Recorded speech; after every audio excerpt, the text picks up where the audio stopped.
সময়ে তাক লেগে যায় 1842 সালে যশোর বক্তব্য থেকে ধীরে সেই রাস্তা মিলল ঘাটে 60 মাইলের রাস্তার পাশে গাছ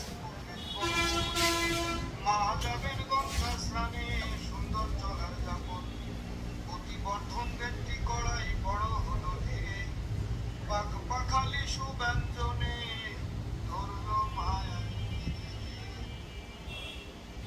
1947-এ দেশ বিভাগের পর নামকরণ হয় দেশের যশোর রোড একটি চমৎকার ইতিহাসের কাল সাক্ষী বৃক্ষ চোখে দেখে শত শত বৃক্ষের অসব হাজার ছবি আঁকে ছায়াতলে সড়ক পথে কালী পদ্মার গেছে রাজমাতা যশোদা দেবীর মায়ের চিহ্ন আছে শীর্ষাসন কলঙ্ক মধুসূদন ভাসে এখনো রাজা প্রতাপাদিত্য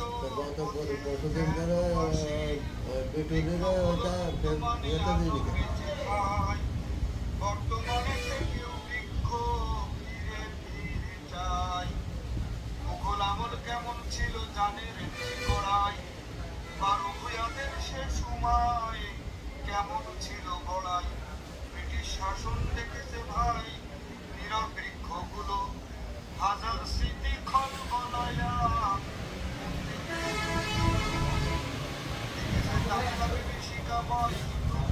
ছবি পাকিস্তানের জন্ম দেখেছে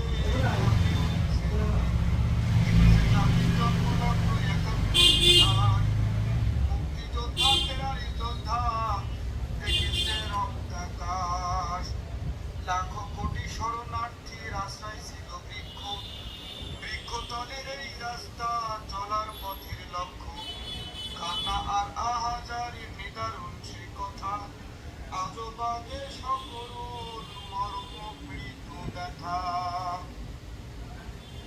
স্বাধীন হলো রক্ত স্রোতে আমার বাংলাদেশ সন্তান হারা মায়ের বুকে হতাশা নিঃশেষ যশোর রোড আজও আছে বৃক্ষগুলো আছে চমৎকারী বাহারি সাজে দুই দেশেরই কাছে শোনেন শোনেন মর্ম কথা ষড়যন্ত্রের আশ বৃক্ষ নিধন করবে ওরা এটি সর্বনাশ পরিবেশ বান্ধব বৃক্ষ নিয়ে চলছে কত খেলা কালের সাক্ষী বৃক্ষগুলো ডুবে যাবে বেলা কি নিদারুণ এটি সভ্য সমাজ সভ্য হয়ে অসভ্যতায় স্বার্থ নেশি কাজ বাঁচাও বাঁচাও যশোর রোডের শতবর্ষী প্রাণ বৃক্ষ বাঁচাও প্রকৃতি মায়ের দান এটা কিন্তু আমার লেখা, ঠিক আছে? আপনি ভিডিও করলেন, অনেক ধন্যবাদ।